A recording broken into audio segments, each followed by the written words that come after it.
Close your eyes for a moment. Now imagine opening them 2 million years ago. The sun is just beginning to break over the East African Rift Valley. The air is cool, almost cold, but you can feel the promise of heat coming. In the distance, volcanic peaks rise like silent giants against a sky painted in shades of orange and deep purple. Below them stretches an endless sea of golden grass, dotted here and there with acacia trees that look like dark umbrellas frozen against the horizon. This is not the Africa you know. This is the Africa that made us. The savanna is waking up. You hear it before you see it. The distant rumble of a herd moving. The sharp cry of a fish eagle somewhere near the ancient lake shore. And then something closer. A sound that makes your blood run cold even though you've never heard it before. The low, resonant growl of something big. Something hungry. Welcome to the most dangerous place on Earth. 2 million years ago, this landscape was a killing field. Saber-toothed cats prowled the tall grass, their canine teeth long enough to pierce through bone. Hyenas the size of modern lions hunted in packs, intelligent enough to test defenses and wait for weakness. Leopards perfected the art of the ambush, dropping from tree branches without warning. And above it all, massive eagles with wingspans wider than a grown human sword on thermals, their eyes sharp enough to spot a rabbit from a mile away. Or a baby. Everything here was either predator or prey. And the first humans? They were definitely prey. Now let me tell you about them. Not the humans you're imagining. Not the cave-dwelling, club-wielding stereotypes from old textbooks. These were something else entirely.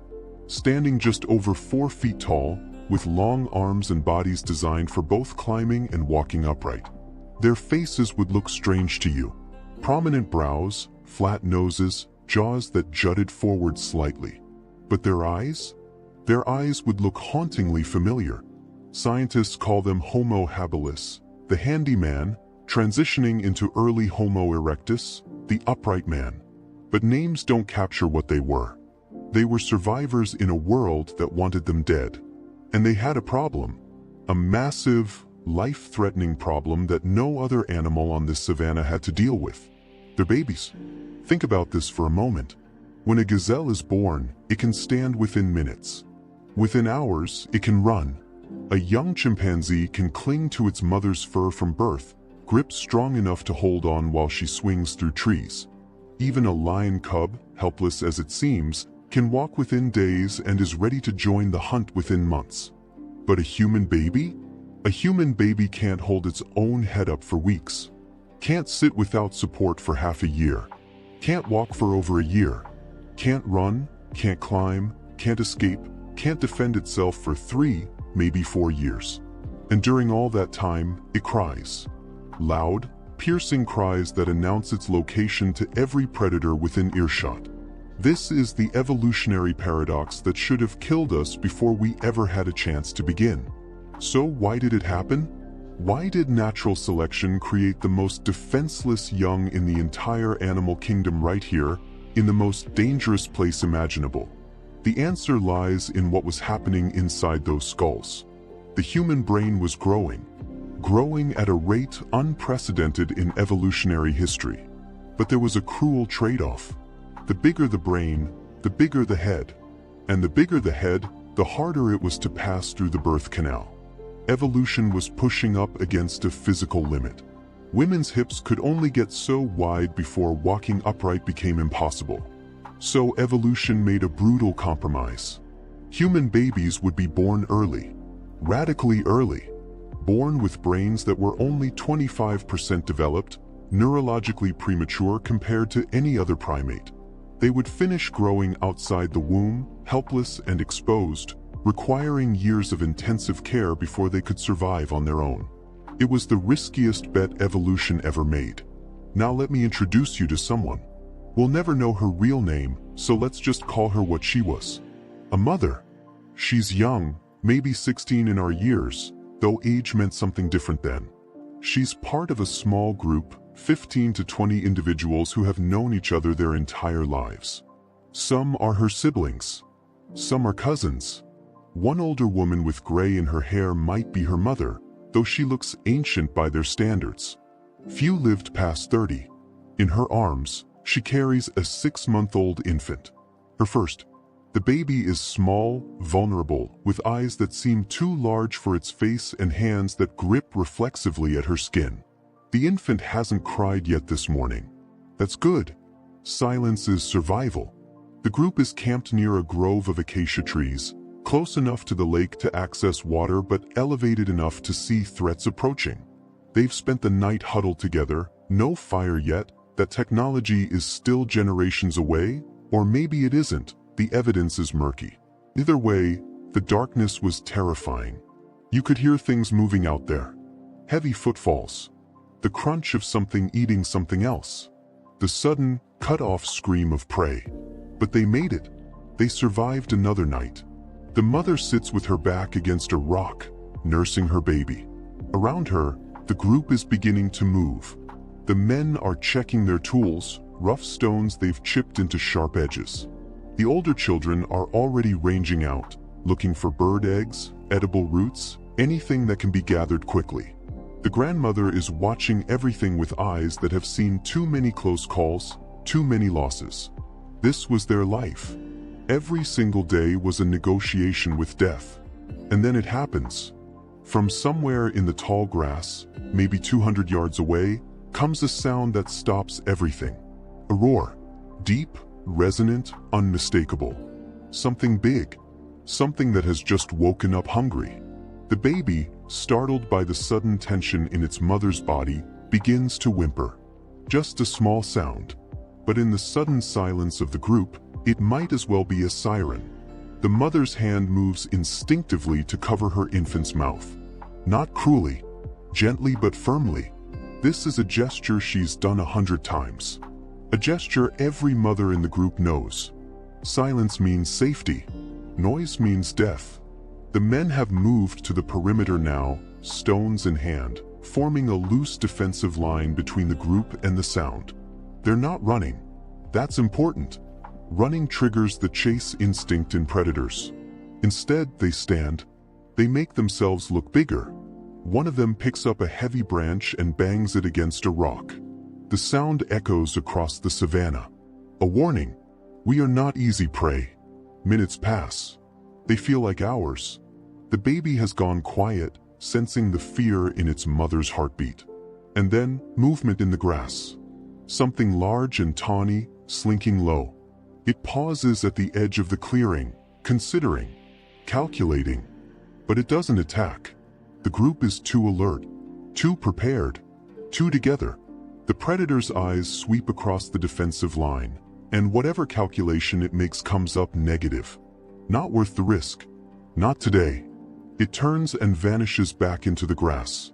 The group doesn't relax. Not yet. They wait. They watch.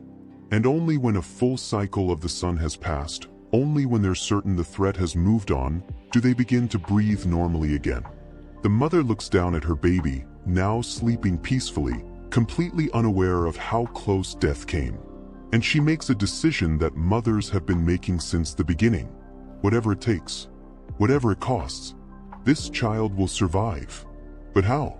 How did these fragile, vulnerable infants make it in a world designed to kill them? How did the most defenseless young in nature not only survive but eventually inherit the earth? That's the mystery we're here to solve.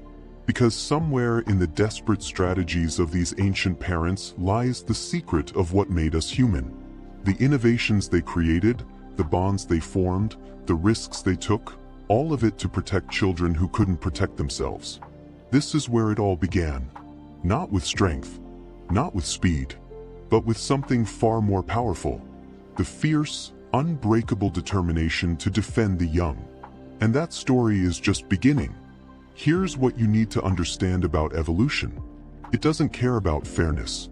It doesn't care about comfort. It only cares about one thing: who survives long enough to pass on their genes. And for early humans, that equation was brutally simple. If your baby died, your genetic line ended. If your baby survived, you won. Everything else, every innovation, every strategy, every desperate gamble, flowed from that single imperative. So they innovated, not all at once. Not with some flash of genius that changed everything overnight. No, it happened slowly, painfully, over thousands of generations. Trial and error written in blood and bones.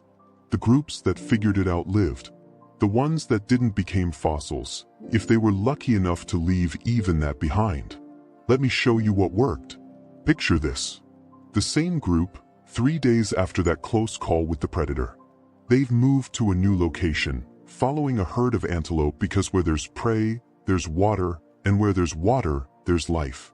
The sun is high now, brutal and unforgiving. Heat shimmers off the savanna floor like liquid glass. A young male, maybe 13, is up in an acacia tree. Not hiding. Watching. His eyes scan the horizon in a pattern that's been drilled into him since he could walk. Left to right, near to far. Movement, always watch for movement. His brain has been shaped by 2 million years of predation to be exquisitely good at one thing: spotting danger before it spots you. And then he sees it, maybe half a mile away, moving through the grass in that distinctive loping gait. Hyenas. 3 of them, heading this direction. He doesn't panic. Instead, he makes a sound. Not a scream. Something specific. A sharp, barking call that cuts through the afternoon air. 2 quick bursts, then a pause, then 2 more. And something remarkable happens. Every member of the group reacts instantly. Not in chaos. In coordination. The mothers grab their infants and move toward the rocky outcrop behind them. The older children form a second line. The adult males move to the front, picking up stones, branches, anything that can be used as a weapon. All of this happens in seconds, without a single word being spoken. Because that sound, that specific call, it means one thing and one thing only: ground predator, pack hunters, medium distance. They have different calls for different threats. A high-pitched whistle for aerial predators like eagles. A low, guttural warning for big cats. A rapid clicking sound for snakes. This isn't language, not yet. But it's the foundation. The scaffolding upon which language will eventually be built. And here's what the fossil record tells us. Around 2 million years ago, something changed in the human brain. The regions responsible for vocal control, for producing complex sounds, began to expand. Faster than almost any other brain region. Because the groups that could communicate danger survived. The ones that couldn't didn't. The hyenas are closer now. Close enough to see clearly. They're big, these ancient hyenas, larger than the ones you might see in a zoo today. Their heads are massive, designed for crushing bones. They're intelligent too. Smart enough to know that humans are weak, slow, easy prey. But they also know something else. They know that humans are unpredictable. The pack slows as they approach, spreading out instinctively to flank. They're testing, probing for weakness, looking for the young, the old, the injured, anything vulnerable. The lead hyena, a female with a scarred muzzle, stops about 50 yards out. Her eyes lock onto the human group, and the humans do something no other prey animal does. They don't run. They hold their ground. The adult males step forward. Not far, just enough to draw attention. In their hands, they hold rocks. Not pebbles. Cobblestones, each the size of a grapefruit, chipped and shaped until one end is jagged and sharp. These are Oldowan tools, named after Oldoway Gorge where archaeologists first found them. For decades, scientists thought they were only used for butchering meat, for breaking open bones to get at the marrow inside. They were wrong. One of the men raises his arm and throws. The stone flies through the air, crude but effective, landing just in front of the lead hyena. It's not meant to hit. It's meant to send a message. We can hurt you from a distance. We are not like other prey. Another man bangs 2 rocks together, creating a sharp cracking sound that echoes across the savanna. Others join in, creating a cacophony of noise. They're making themselves seem bigger, more dangerous, more trouble than they're worth. And here's the thing about predators. They're not brave. They can't afford to be. An injury in the wild is a death sentence. No hospitals, no healing time, just slow starvation or becoming prey yourself. So they calculate, they weigh risk against reward. The hyenas circle, considering. Minutes stretch like hours. The baby in the mother's arms stays silent, that learned behavior already taking root. Everyone holds formation. Nobody breaks. And then, almost casually, the lead hyena turns away. The others follow. They lope off into the grass, looking for easier prey. Not because they couldn't win a fight. They probably could. But because the cost wasn't worth it. The humans don't celebrate. They just return to their tasks. But something profound has happened here. These tools, these shaped stones, weren't just for eating. They were weapons. Force multipliers. A human with a rock is no longer just prey. They're a threat. Archaeological evidence backs this up. We've found fractured predator skulls in the fossil record. Leopard bones with impact marks consistent with stone tools. Cut marks on hyena remains. The first humans weren't just running from predators. They were fighting back. But defense during the day was only half the problem. Because when the sun went down, everything changed. Night on the savanna is a different world. The temperature drops fast. What was hot becomes cold. What was visible becomes invisible. And the predators? They have night vision. Humans don't. The darkness belongs to them. The group huddles close as twilight fades. They've chosen their location carefully. A small clearing backed by a cliff face, with a clear view of the approaches. Good for defense, but not good enough. Not in the dark. And this is where we encounter one of the greatest mysteries in human evolution. Fire. The question isn't whether early humans used fire. We know they did.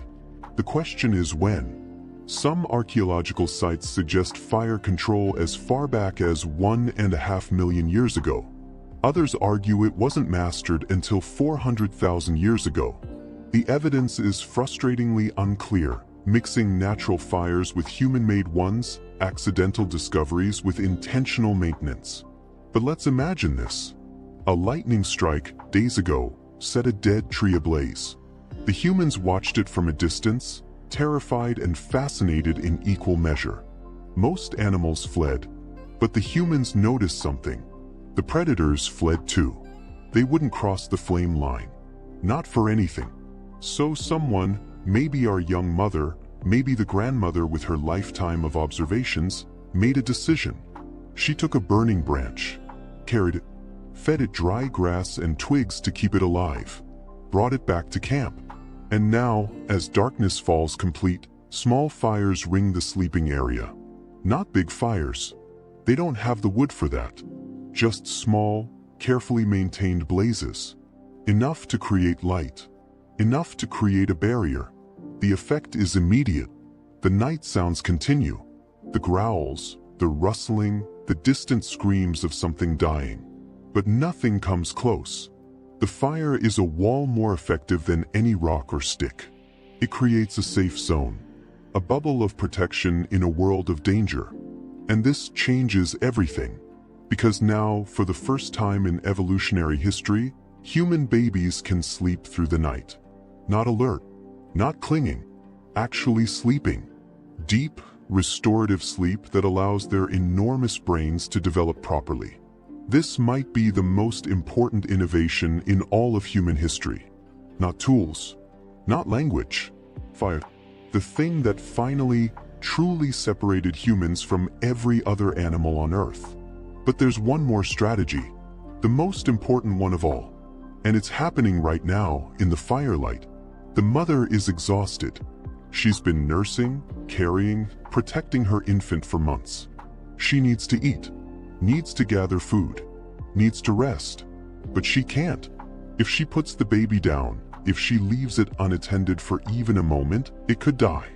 Except she doesn't have to do this alone. The grandmother reaches out, takes the baby, not to help temporarily, to take over completely.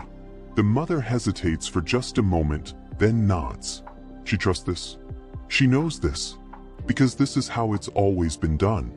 An older sister, barely 10 herself, sits down next to the grandmother. She starts making soft sounds, gentle coos that keep the infant calm. Another woman, not related by blood but part of the group, brings food to the mother. Makes sure she eats. This is alloparenting, and it's the secret weapon that made human survival possible. In most primate species, mothers raise their young alone. The burden is entirely theirs. But humans? Humans share the load. Grandmothers, sisters, aunts, even unrelated females all participate in childcare. Everyone invests in the next generation. This isn't altruism. It's strategy. Because a human infant takes so long to mature that a mother literally cannot raise it alone and survive. She needs help. And the groups that provided that help, that built those bonds, that created true communities, they won. The evolutionary evidence is written in our biology. Human children recognize multiple caregivers from birth. They bond with more than just their mother. They're designed from the ground up to be raised by a village. As the night deepens, the group settles in.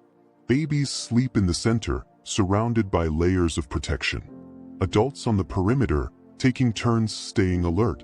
Fire keeping the darkness at bay. Tools within reach. Everyone knowing their role. This is what it took. Not one innovation but many.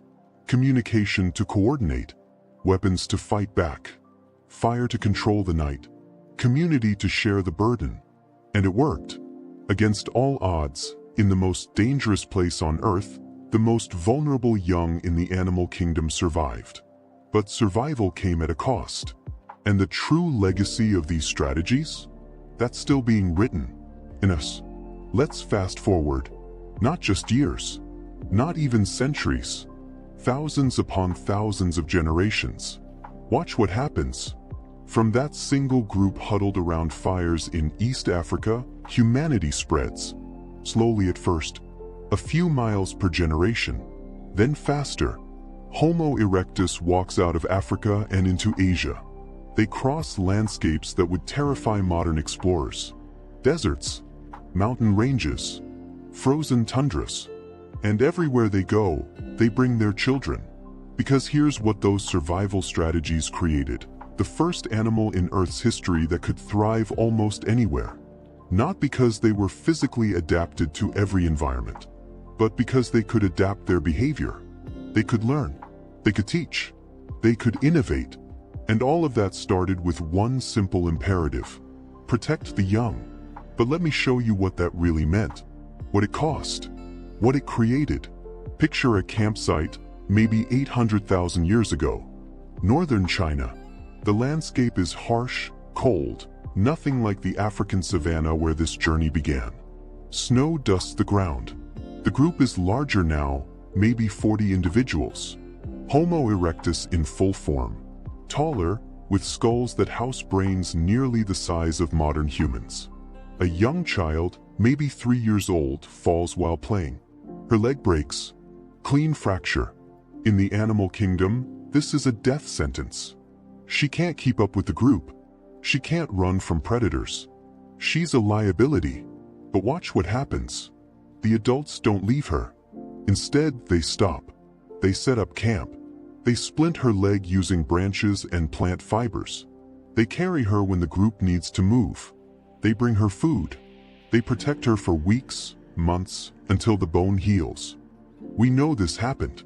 Not from imagination, but from fossils. We found juvenile Homo erectus bones showing healed fractures, healed infections, injuries that would have been fatal without extended care.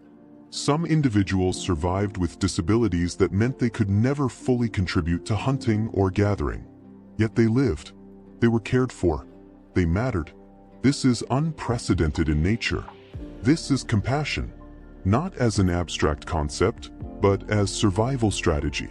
Because those big brains developing in those helpless children, they weren't just for individual survival. They were for collective intelligence. Every child saved was another mind added to the human database of knowledge. Another potential innovator. Another link in the chain. The evolutionary mathematics started to make sense. Yes, human children were expensive, ridiculously expensive, but they paid dividends. A human who survived childhood could accumulate 40, 50, even 60 years of knowledge. They could teach, they could mentor, they could solve problems no single generation could solve alone. The grandmother effect. Scientists call it that now. The fact that human females live decades past their reproductive years, unique among primates. But because those postmenopausal women became the memory banks of their communities. They knew which plants were poisonous, which water sources dried up in drought, how to predict weather patterns. They were living libraries in a world without writing, and they dedicated those extra decades to one thing: helping raise the next generation, their grandchildren, their genetic legacy. Now let me show you something that will change how you see yourself. Those strategies we talked about, communication, tools, fire, community, they weren't separate developments. They were interconnected. They evolved together, each one reinforcing the others. You can't have complex tool-making without communication to teach it. You can't maintain fire without community cooperation. You can't have extended childhood without alloparenting. And you can't have any of it without the desperate need to protect vulnerable infants. Defense of the young wasn't just something early humans did. It was the engine that made us human. Think about language. Real language with grammar and syntax and the ability to talk about things that aren't right in front of you. That's uniquely human. And when did it evolve? Probably around the same time we started needing to coordinate increasingly complex childcare, hunting strategies, and defensive behaviors. You need words when simple alarm calls aren't enough anymore. Think about empathy. The ability to understand what another person is feeling, to care about their suffering. That's rooted in parental care, in the need to respond to an infant who can't tell you what's wrong. The groups that developed stronger empathy raised more successful children. It's that simple. Think about teaching. Animals learn by observation, by trial and error. But humans? We teach deliberately. We demonstrate. We correct. We encourage. Because with childhood lasting so long, we needed efficient knowledge transfer. We couldn't afford for every generation to rediscover fire. All of this, every trait we consider essentially human, traces back to the same source. We needed to keep our babies alive. Now come back to the present with me. Right now, as you're hearing this, archaeologists are still uncovering the evidence, still piecing together the story. In caves in South Africa, they find hearths dated to 1 million years ago. Rings of stones deliberately placed, ash layers showing repeated use. Evidence of fire control, of homes, of safe spaces created for the vulnerable. In Dmanisi, Georgia, they uncover a skull of an elderly Homo erectus male who lost all his teeth years before he died. He couldn't chew, couldn't process tough meat or fibrous plants. Yet he survived. Someone pre-chewed his food. Someone cared enough to keep him alive when he could no longer feed himself. At Oldaway Gorge, where this all began, they find stone tools in sizes ranging from large to impossibly small. Adult-sized choppers and child-sized practice pieces. Evidence of teaching, of patience, of investing time in the next generation even when food was scarce and danger was constant. The evidence is everywhere once you know what to look for. And it tells the same story over and over. We survived because we cared. But here's what keeps me up at night. Here's the mystery that still haunts the fossil record. For every successful human lineage, for every group that figured out the strategies we've talked about, how many failed? How many other Homo species tried and didn't make it? We know about Homo habilis, about Homo erectus.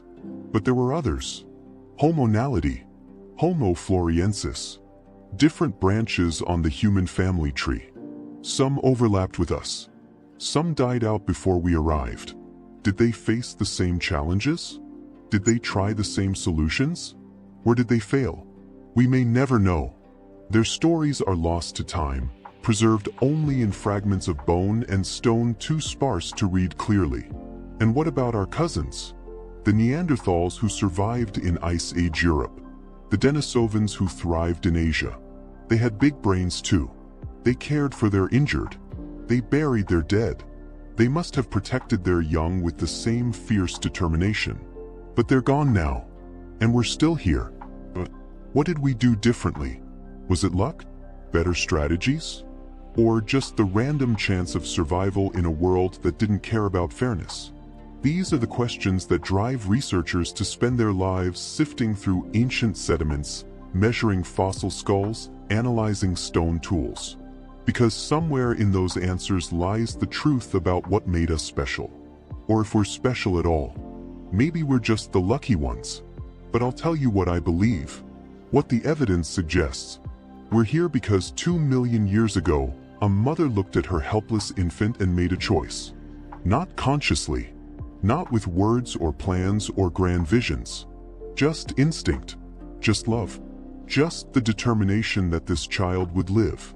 And around her, a community made the same choice. They built strategies. They innovated. They cooperated. They sacrificed. Generation after generation, for thousands of years, they chose their children over their own comfort, their own safety, their own lives. That's your heritage. Every single person alive today, all 8 billion of us, we descend from the humans who figured it out. From the mothers who wouldn't let go. From the fathers who stood their ground. From the grandmothers who shared their wisdom. From the communities that said, these children are worth everything. Your ancestors weren't the biggest. They weren't the fastest. They weren't the strongest. But they were the best parents the animal kingdom had ever seen. They turned the most vulnerable young in nature into humanity's greatest strength. Because those helpless babies? They grew up to change the world. They created art. They built civilizations. They developed agriculture, writing, mathematics, medicine. They painted caves and composed symphonies and wrote poetry. They asked questions about the stars and found ways to reach them. Every achievement of human civilization traces back to children who survived long enough to grow up and create. So the next time you see a mother with her child, remember, you're looking at 2 million years of evolutionary success. At strategies refined through countless trials. At love that literally reshaped our species. At the most powerful force in natural history. The determination to protect the young. That's what made us human. That's what we are. And that legacy? It's still alive. In every parent who loses sleep to comfort a crying baby. In every teacher who invests in a struggling student. In every community that comes together to protect its children. We're still doing it. We're still the species that refuses to abandon its young. That's not just history. That's who we are. If stories like this fascinate you, if you want to journey deeper into the mysteries of human evolution, the struggles of our ancestors, and the moments that made us who we are today, then subscribe. There are countless untold stories waiting, from the first footsteps outside Africa to the moment humans learned to speak, from ancient battles for survival to the innovations that changed everything. This is just the beginning. Hit that subscribe button, because our past? It's far more incredible than you ever imagined.